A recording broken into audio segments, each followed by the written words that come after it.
Officer John Mercer sat in his police car, watching the streets of Oakwood Hills with sharp eyes. The autumn sun was setting, painting the sky in shades of orange and red. John had been a police officer for 15 years in this quiet suburb. Most people in town respected him. They saw his neat uniform, his confident walk, and his serious face. What they didn't see were the thoughts inside his head. John grew up in a small town where everyone looked the same and thought the same. His father had taught him that some people were different and different meant dangerous. These ideas grew roots in John's mind over many years.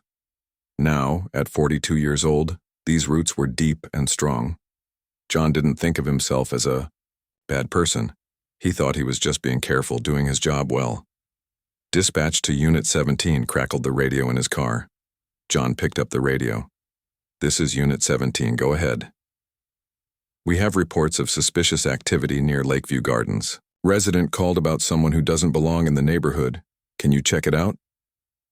On my way, John replied, starting his car. Lakeview Gardens was the richest part of town. Big houses with perfect lawns and expensive cars in the driveways. The people who lived there were mostly white and wealthy. John had always felt it was especially important to keep this area safe. As John drove slowly down Maple Street, he scanned the sidewalks. The street was quiet, with only a few people walking their dogs or jogging. Then he saw her, a black woman walking quickly along the sidewalk. She wore jeans and a dark blue hoodie with the hood up. Her hands were in her pockets. To most people, she would look like anyone else taking an evening walk, but to John she looked like trouble. Definitely not from around here, John muttered to himself. He pulled his car to the curb ahead of the woman and got out, one hand resting on his gun.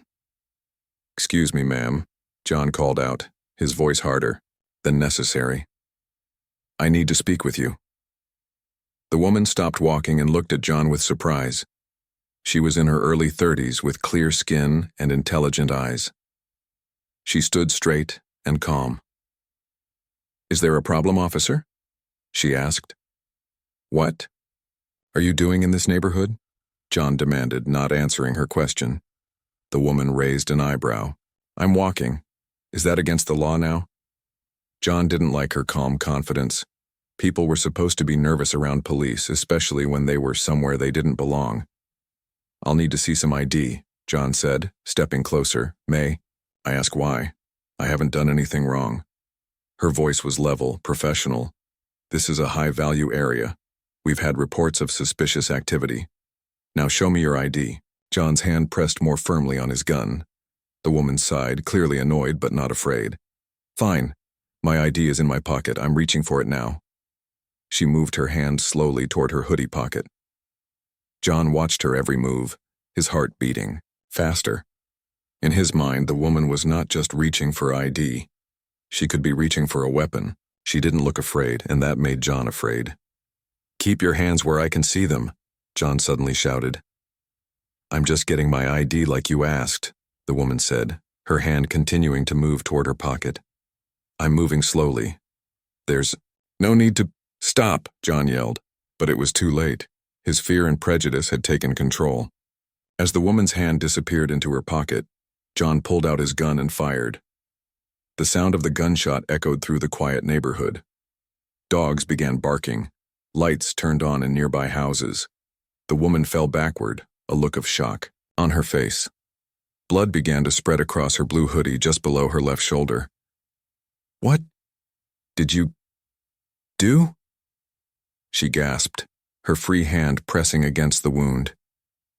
John stood frozen, his gun still pointed at her. This wasn't how things were supposed to go. She was supposed to listen. She was supposed to obey his commands immediately. "You move too fast," he said, but his voice was uncertain. The woman's other hand finally pulled something from her pocket. It wasn't a weapon. It was a wallet, which fell open on the ground between them. Inside was a golden badge that caught the streetlight and seemed to glow accusingly. Federal Bureau of Investigation. John felt sick. "You're FBI?" "Agent Amara Washington," she said through gritted teeth, fighting against the pain. "And you just shot a federal officer who was reaching for her ID as instructed." John's mind raced. This couldn't be happening. Not to him. Not. After 15 years of service, I thought You thought I was what exactly? Amara asked, her eyes sharp despite her injury. A criminal? Based on what evidence? John had no answer. His radio buzzed with concerned voices responding to reports of gunfire, but he barely heard them. He just stared at the badge on the ground, shining like a spotlight on the mistake he couldn't take back. People began coming out of their houses, keeping a safe distance but watching with shocked faces. Some had phones out, recording everything. John knew that by morning the whole country would see what he had done. "Officer needs assistance. Shots fired," John finally said into his radio, his voice hollow. "Send an ambulance to 457 Maple Street. Suspect is an FBI agent." There was a moment of stunned silence on the radio before a flood of responses came through. Amara lay on the ground, breathing heavily, but still conscious. "You need to put pressure on this wound," she said, amazingly calm despite everything. "And you need to secure my weapon before other officers arrive." John blinked in confusion. "Your weapon?" "Ankle holster, right leg," Amara said. "I didn't reach for it because I'm not an idiot, but other officers will need to know it's there." John knelt down, keeping his distance as he reached for her right ankle.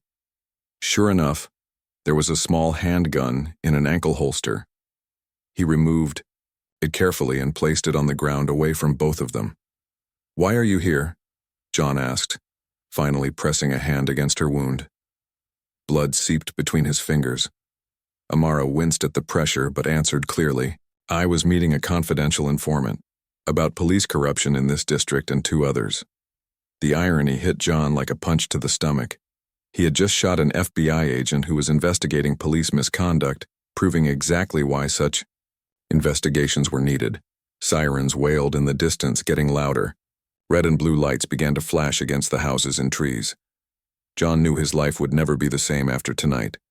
15 years of service, and in one moment of fear and prejudice, he had destroyed everything. "They'll take your badge. For this?" Amara said, her voice growing weaker. "But that's just the beginning. I hope you understand what you've done here tonight." As the first police car screeched to a halt nearby, John looked at his bloody hands and the wounded agent on the ground. The truth hit him hard. This wasn't about a mistake or a misunderstanding. This was about the darkness he had carried inside him for years, the prejudice he had never confronted. Now it was exposed for everyone to see, and there would be nowhere to hide. "Officer Mercer," shouted his sergeant, running toward them. "What the hell happened here?"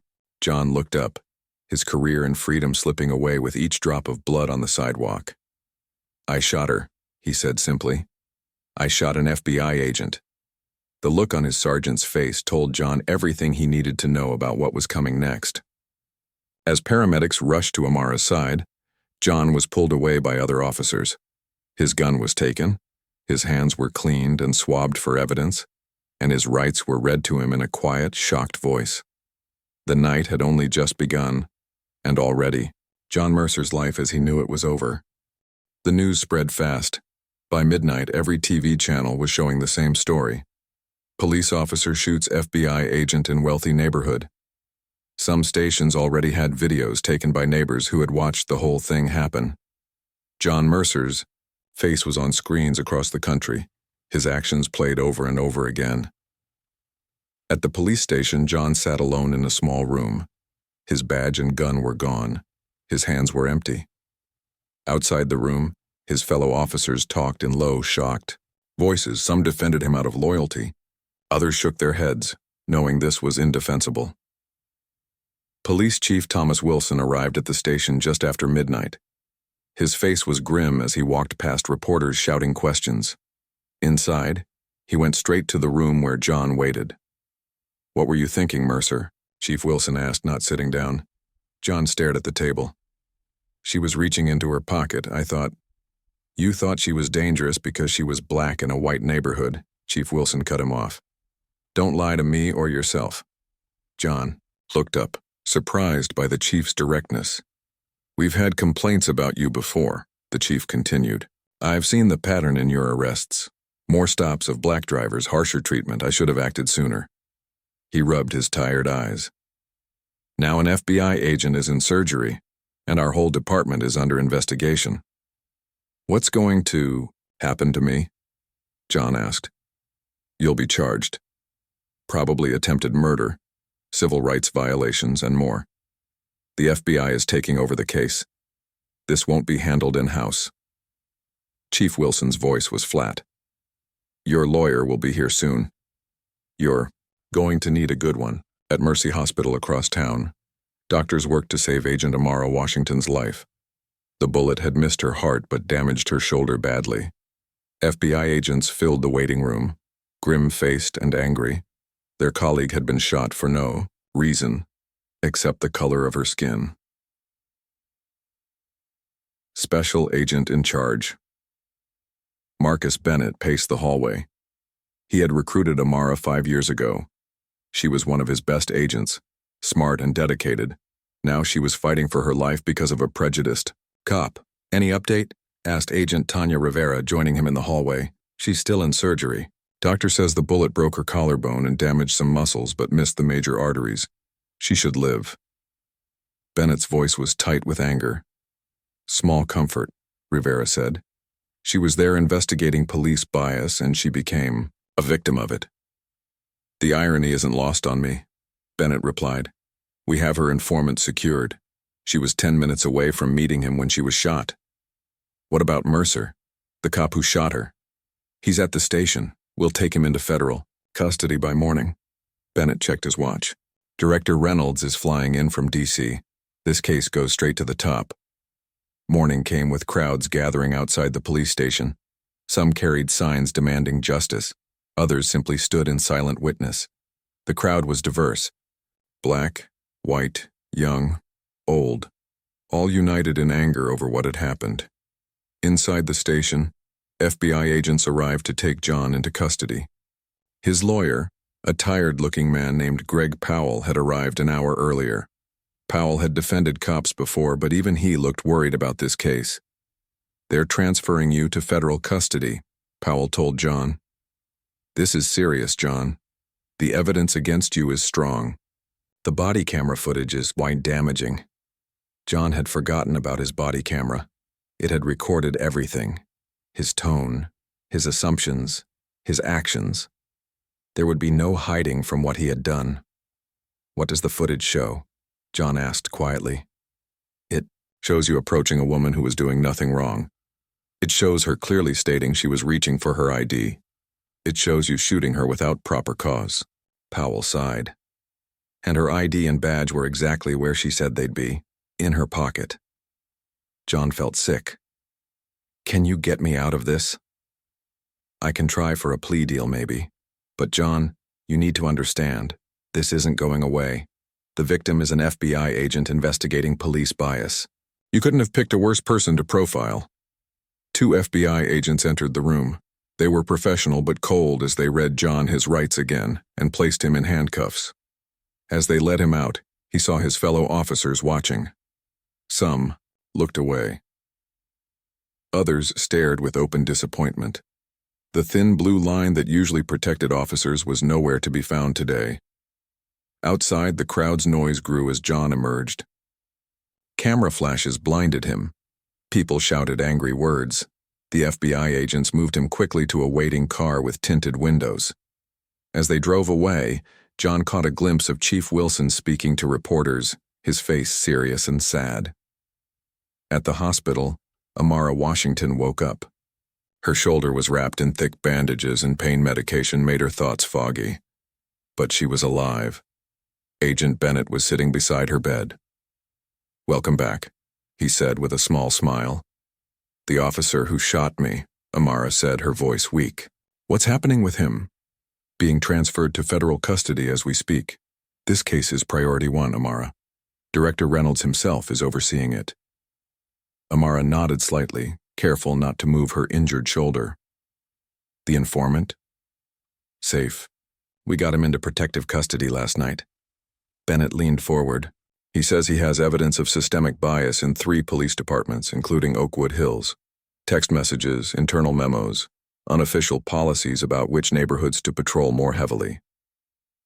So the officer who shot me is part of a bigger problem, Bennett finished. Yes, and now we have a very public example of exactly what we've been investigating. Amara closed her eyes. I saw his face, Marcus, right after he shot me. He was surprised, but not because he shot someone. He was surprised because I was FBI. If I had just been a regular black woman, this would have been covered up, given a different story. Well, you're not just anyone, and this isn't going away. Bennett stood up. The press wants a statement from you when you're ready. Your face is all over the news. My parents? Amara asked suddenly. They're on their way. Should be here by noon. Amara nodded again. Good. I need to see them. She paused. And I want to make that statement as soon as possible. People need to hear my voice, not just see me as a victim. At the federal courthouse, John was processed and placed in a holding cell. The reality of his situation was sinking in. His career was over. His freedom was at risk. And everywhere he looked, he saw judgment in people's eyes. His lawyer arrived, with more bad news. They're denying bail. You'll remain in custody until trial. On what grounds? John asked. Flight risk and danger to the community, Powell said. Plus, there's concern about your safety. The public anger is significant. So I stay in jail? For how long? Until trial. And given the high-profile nature of this case, they'll fast-track it. 3 months, maybe less. Powell opened his briefcase. The charges are serious, John. Attempted murder of a federal agent, civil rights violations, assault with a deadly weapon. If convicted on all counts, you're looking at 25 years to life. John sat down heavily on the cell bench. All because I thought she was reaching for a weapon. Powell shook his head. No, John. All because you saw a black woman in a white neighborhood and immediately assumed she was dangerous. The body cam footage doesn't lie. Neither does your record of arrests and stops. The FBI has been pulling your history, and it shows a clear pattern. For the first time, John was forced to truly face what he had done, not just yesterday but throughout his career. The prejudice he had carried and denied for years had finally caught up with him, and the price would be higher than he ever imagined. 3 weeks after the shooting, Amara Washington stood in front of her bathroom mirror. She carefully removed the bandages from her shoulder, wincing slightly. The wound was healing well, leaving an angry red scar that would eventually fade to a pale line, a permanent reminder of how close she had come to death. Her parents had stayed with her for 2 weeks, helping her recover. Her mother had cooked all her favorite foods. Her father had sat quietly beside her bed, his strong presence comforting. They had returned home yesterday, leaving Amara alone with her thoughts. The doorbell rang. Amara put on a loose shirt and went to answer it. Agent Bennett stood there with a folder in his hand. You look better, he said, stepping inside. I feel better, Amara replied. Still can't lift my arm above my shoulder, but the doctors say I'm making good progress. They sat in her living room. Sunlight streamed through the windows, making the room bright and warm. The case against Mercer is moving forward, Bennett said, opening the folder. His trial date is set for 3 months from now. That's unusually fast, but the evidence is clear and there's pressure to resolve this quickly. Have there been any plea offers? Amara asked. His lawyer tried, but the prosecutor rejected it. They want to make an example of this case. Bennett handed her some papers. This is the evidence we've collected on the larger investigation. Mercer wasn't acting alone. The whole department has problems. Amara read through the documents. Text messages between officers showed clear racial bias. Patrol assignments targeted minority neighborhoods for more aggressive policing. Training materials emphasized threat assessment in ways that reinforced stereotypes. This is exactly what I was investigating, Amara said, and I became proof of the problem. Your shooting brought attention we couldn't have gotten otherwise, Bennett said. The FBI director wants you to lead the expanded investigation once you're cleared for duty. Amara looked up in surprise. Really? Even after what happened? Especially after what happened. You have first-hand experience now. Plus, you're a hero to many people. Your TV interview last week got 20 million views.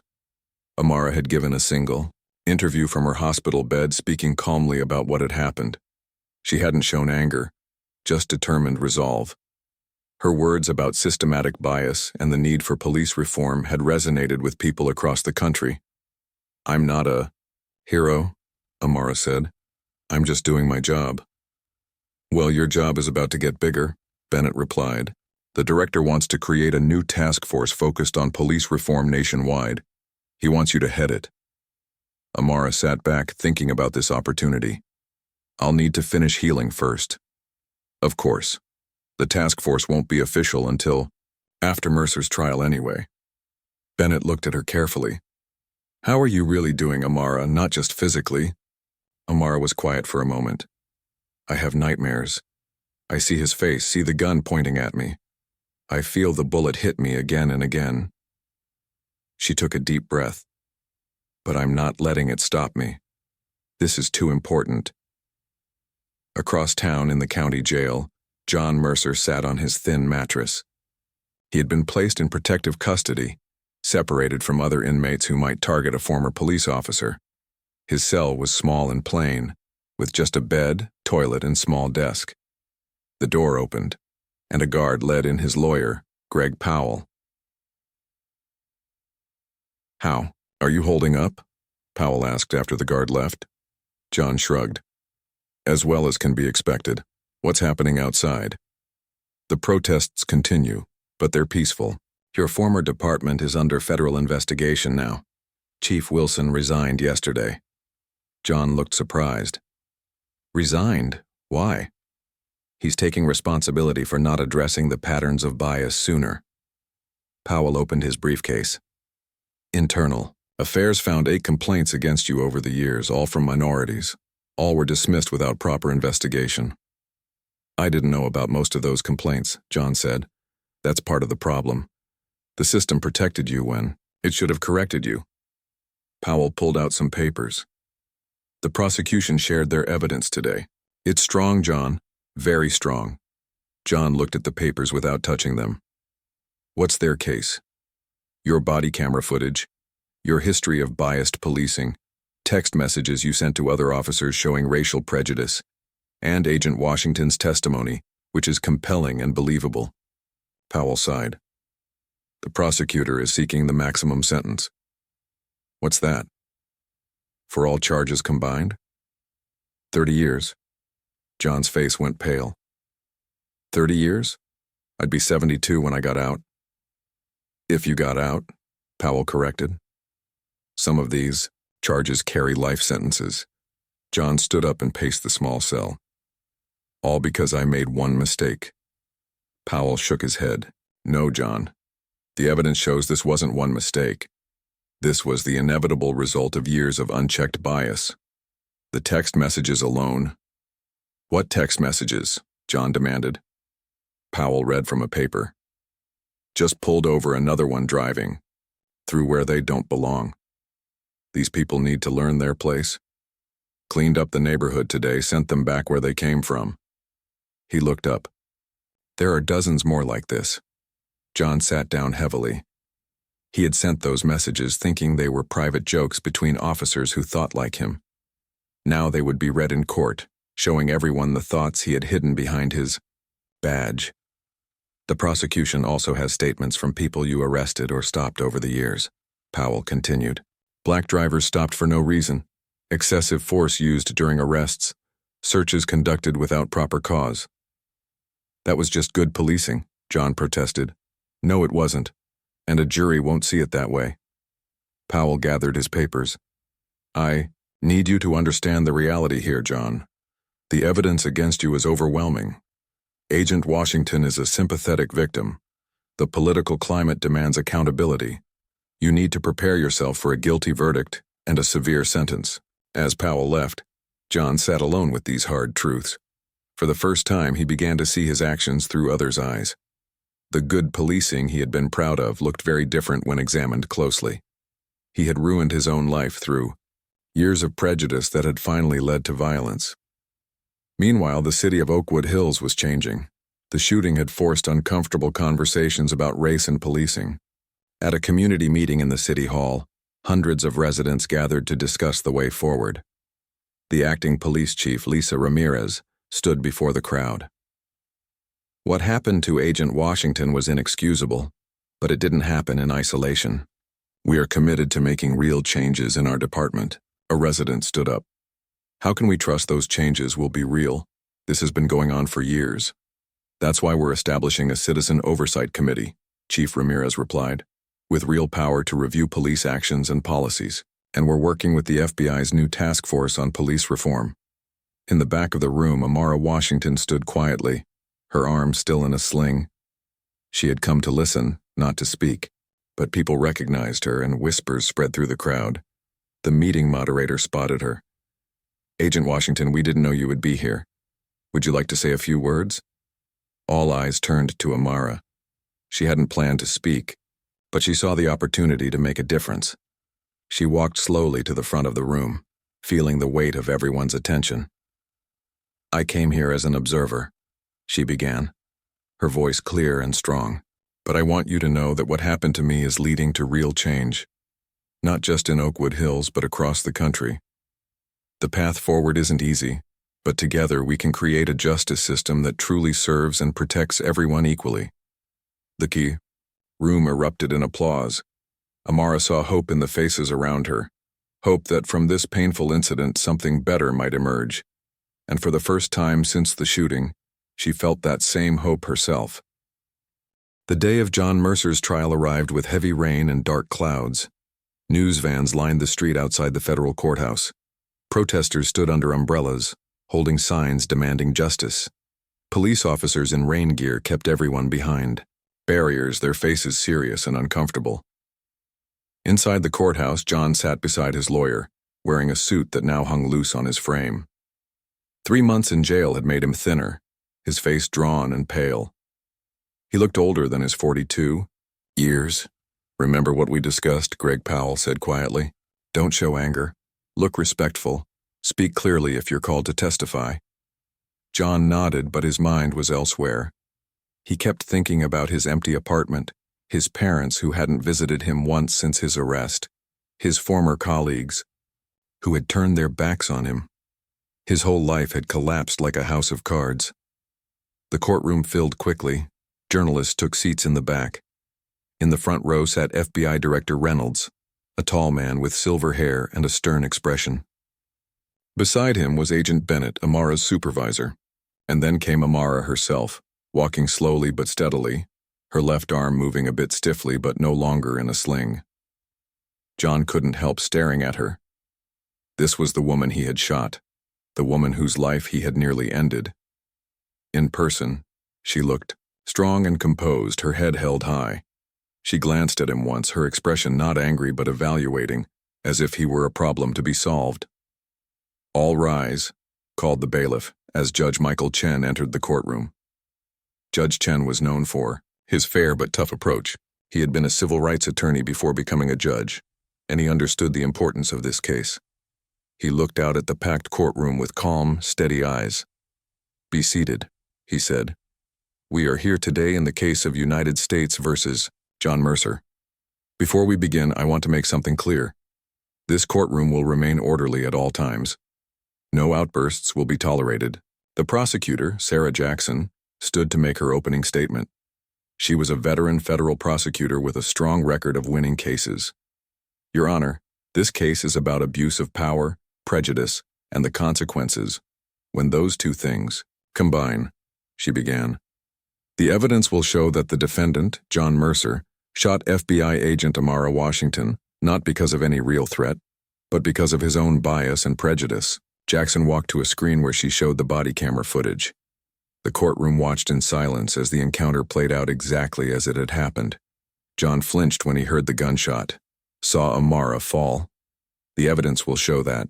This wasn't an isolated incident, Jackson continued. The defendant has a history of targeting minorities, of treating black citizens differently than white citizens. We will present text messages, arrest records, and testimony that prove a pattern of bias that led directly to this shooting. When Powell stood to make his opening statement, he looked less confident. "Your Honor, there is no question that my client made a terrible mistake that day," he said. "But we ask the court to consider the split-second decisions police officers must make every day. We ask that you see John Mercer as a human being who made a grave error in judgment, not as a monster." It was a weak opening, and everyone in the courtroom knew it. The evidence was too strong for denial. Powell's strategy was to humanize John, to seek mercy rather than acquittal. Over the next 3 days, the prosecution built its case piece by piece. Former colleagues testified about comments John had made. Records showed he had stopped black drivers at 3 times the rate of white drivers. Text messages revealed his prejudiced thoughts. Most powerful was Amara's testimony. She took the stand on the 3rd day, her voice clear and professional as she described what happened. "I identified myself as reaching for my ID," she said. "I moved slowly and deliberately. There was no reason for Officer Mercer to feel threatened." "And why were you in that neighborhood?" asked Prosecutor Jackson. "I was investigating police bias in 3 departments, including Oakwood Hills," Amara replied. "I was meeting an informant who had evidence of systematic discrimination." "So you were shot while investigating the very issue that led to your shooting," Jackson said. "Yes," Amara answered simply. During cross-examination, Powell tried to suggest that the hoodie Amara wore might have seemed suspicious. "Agent Washington, would you agree that your appearance that evening, wearing a hoodie with the hood up, hands in pockets, might have appeared concerning to an officer responding to a call about suspicious activity?" Amara looked directly at Powell. "No, I would not agree. My clothing was ordinary. My behavior was normal. The only thing suspicious about me was the color of my skin, and that is not a valid reason for suspicion." On the 4th day, John took the stand in his own defense. Powell had advised against it, but John insisted. He wanted to explain himself. "I believed she was reaching for a weapon," John said. "I was afraid for my safety." "Why did you believe that?" asked Jackson during cross-examination. "She was in a neighborhood where she didn't seem to belong," John answered. "And what made you think she didn't belong there?" John hesitated, knowing his answer would reveal everything. "She was black," he finally said quietly. "So you assumed she was dangerous because she was black in a white neighborhood?" I made assumptions based on my experience as an officer." "Assumptions based on race," Jackson pressed. John looked down. Yes, the admission hung in the air. In that moment, everyone in the courtroom saw the truth laid bare. Even John himself seemed to finally understand the weight of what he had done. On the 5th day, both sides made their closing arguments. Jackson was direct and powerful. "The defendant has admitted his bias. He has admitted that he shot Agent Washington because of assumptions based on her race. This is not just a mistake, this is a crime that nearly cost a dedicated FBI agent her life. A crime that revealed the dangerous prejudice that can hide behind a badge. The evidence is clear. The defendant is guilty on all counts." Powell did his best to argue for leniency, pointing to John's years of service and his admission of wrongdoing. But his words seemed hollow against the mountain of evidence. The jury deliberated for only 4 hours before reaching a verdict. As they filed back into the courtroom, John's hands trembled. This was the moment his fate would be decided. "Has the jury reached a verdict?" asked Judge Chen. "We have, Your Honor," said the jury forewoman, a middle-aged woman with kind but serious eyes. "On the count of attempted murder of a federal agent, how do you find?" "We find the defendant guilty." "On the count of civil rights violations, how do you find?" "Guilty."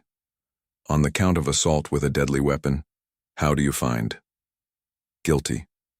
Each guilty verdict felt like a physical blow to John. He had known this was coming, but hearing it made it real. He was going to prison. His life as he knew it was over. Judge Chen looked at John. "Sentencing will take place 1 week from today. The defendant will remain in custody." As John was led away, he glanced back at Amara. She wasn't celebrating or smiling. She simply watched him go, her expression thoughtful. This wasn't about revenge for her. It was about justice and change. Outside the courthouse, reporters surrounded Amara and Agent Bennett. "Agent Washington, how do you feel about the verdict?" asked one reporter. "Justice was served today," Amara replied. "But this case is about more than one officer or one incident. It's about recognizing and addressing bias in our justice system. That work is just beginning." As rain continued to fall, Amara walked away from the courthouse, her head high. The verdict was important, but what mattered more was what would happen next. The changes that might prevent another person from experiencing what she had gone through. The real work was still ahead. 1 week after the verdict, the courthouse was packed again for John Mercer's sentencing.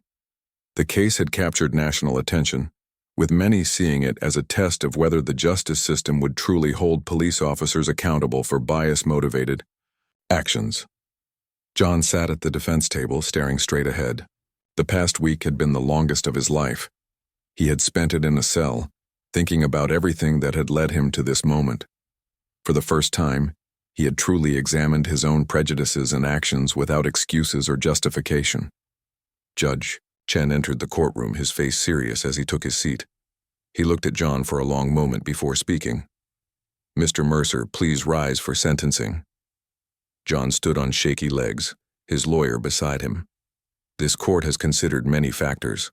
In determining your sentence," Judge Chen began, "the severity of your crimes, the harm done to Agent Washington, your position of authority and the violation of public trust, and the evidence of a pattern of bias throughout your career."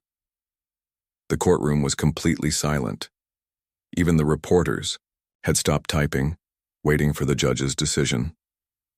However, this court must also consider that you have no prior criminal record, your admission of guilt, and the letters submitted by community members who spoke of positive interactions with you. John was surprised by this. He hadn't known anyone had written letters on his behalf. Having weighed all these factors, Judge Chen continued, "This court sentences you to 25 years in federal prison." A murmur ran through the courtroom. It was one of the harshest sentences ever given to a police officer for an on-duty shooting. Judge Chen raised his hand for silence. "This sentence reflects not just one act of violence," he said, "but the dangerous consequence of unchecked prejudice in positions of power. Mr. Mercer, you failed in your duty to protect and serve all citizens equally. You actively caused harm based on racial bias. This court has a responsibility to send a clear message that such behavior will not be tolerated, especially from those entrusted with upholding the law." John swayed slightly but remained standing. 25 years. He would be 67 when released. His entire life as he knew it was over. "Do you wish to make a statement before being remanded to custody?" Judge Chen asked. John nodded and cleared his throat. "I want to apologize to Agent Washington," he said, his voice rough with emotion. "What I did was wrong, I see that now. I let fear and prejudice guide my actions, and I nearly took her life because of it." He paused, struggling to find the right words. "I can't undo what I did, but I hope that somehow, some good can come from this case." He sat down, and the courtroom remained quiet. His words seemed sincere, but they couldn't erase his actions or change his sentence. As the bailiffs approached to take John away, he looked toward Amara, who sat in the front row. Their eyes met briefly. She didn't smile or nod, but there was a moment of acknowledgement between them, a recognition that their lives would forever be connected by what had happened on that sidewalk 6 months ago. 6 months later, Amara Washington stood at a podium in Washington, D.C., addressing a room full of police chiefs, FBI agents, and government officials. Behind her was a banner that read, "National Police Reform Initiative." 6 months ago, I was shot by an officer who saw me only as a threat because of my race, she began. Today, I stand before you as the director of this new task force, working to ensure that what happened to me doesn't happen to others. In the months since John's sentencing, Amara had fully recovered physically. She had channeled her experience into creating meaningful change. The task force she led was working with police departments across the country to implement new training, policies, and accountability measures. We've already partnered with 50 police departments, she continued. We're seeing real progress in reducing biased policing and building community trust, but we have much more work to do. After her speech, a young police officer approached her. "Agent Washington, your story changed how I think about my job," he said. "I'm from Oakwood Hills. I joined the force right after what happened with Officer Mercer." Amara looked at him with interest. "Oakwood Hills has changed a lot since then." "Yes, ma'am. We have new leadership, new training. We're trying to do better." The young officer hesitated. "Have you ever visited Officer Mercer in prison?" Amara shook her head. "No, but I've received letters from him." Indeed, John had written to her several times. His first letters had been awkward attempts at apology. But over time, they had evolved into thoughtful reflections on his journey to confront his own prejudice. He was working with a prison program that educated inmates about bias and racism. "He speaks to new cadets sometimes. By video call," the young officer said. "Tells them his story as a warning. It's powerful." Amara nodded. "Good. At least something positive is coming from what happened." Later that evening, Amara sat in her hotel room, looking out at the lights of Washington, D.C. She opened her laptop and began typing. On her screen was the title of a book she was writing, Beyond the Badge, Confronting Bias in American Policing. She typed, "Change doesn't come easily or quickly. The systems that allowed prejudice to flourish weren't built in a day, and they won't be dismantled in a day. But when we confront uncomfortable truths with honesty and courage, real transformation becomes possible." As Amara wrote, across the country in a federal prison, John Mercer sat in a classroom with 20 other inmates. They were part of a restorative justice program. Today they were discussing the impacts of their crimes on their victims and communities. When it was John's turn to speak, he stood slowly. 5 years in prison had changed him. His hair was grayer, his face lined, but his eyes were clearer, more honest than they had been when he wore a badge. "My name is John," he said. 5 years ago I shot an innocent woman because I saw her race before I saw her humanity. I was a police officer, sworn to protect people, but instead I caused harm because of prejudice I didn't even admit I had." The other inmates listened quietly. Many of them had heard his story before. "I can't change what I did," John continued. "I'll carry that guilt forever, but I can try to help others avoid my mistakes. Next week, I'll be speaking to police cadets by video. I'll tell them my story and hope they learn from it." That night, both Amara and John, connected by a moment of violence but now both working for change in their own ways, looked up at the same stars from different places. Their lives had been forever altered by a single encounter, but from that painful moment something meaningful was slowly growing. Amara's task force was making real change in police departments nationwide. The incident in Oakwood Hills, terrible as it was, had opened eyes and started conversations that were long overdue. New laws had been passed in several states requiring better police training and stronger accountability, and John, serving his sentence, had found purpose in helping others understand the dangerous consequences of prejudice. It didn't erase his crime or justify what he had done. Nothing could. But it meant that his story, and Amara's, might prevent other tragedies. The harshest sentence in history for a police shooting had sent a powerful message across the country. The days of immunity and protection for biased policing were ending. A new era of accountability was beginning. As Amara finished writing for the night, she typed one final line. "Justice isn't just about punishment for wrongdoing. True justice creates a world where such wrongs don't happen in the first place. That's the world I'm working to build." She closed her laptop and looked out at the night sky. There was still so much work to do. But for the first time since that night on the sidewalk, Amara felt genuine hope that real change was possible, and that made everything she had endured worthwhile.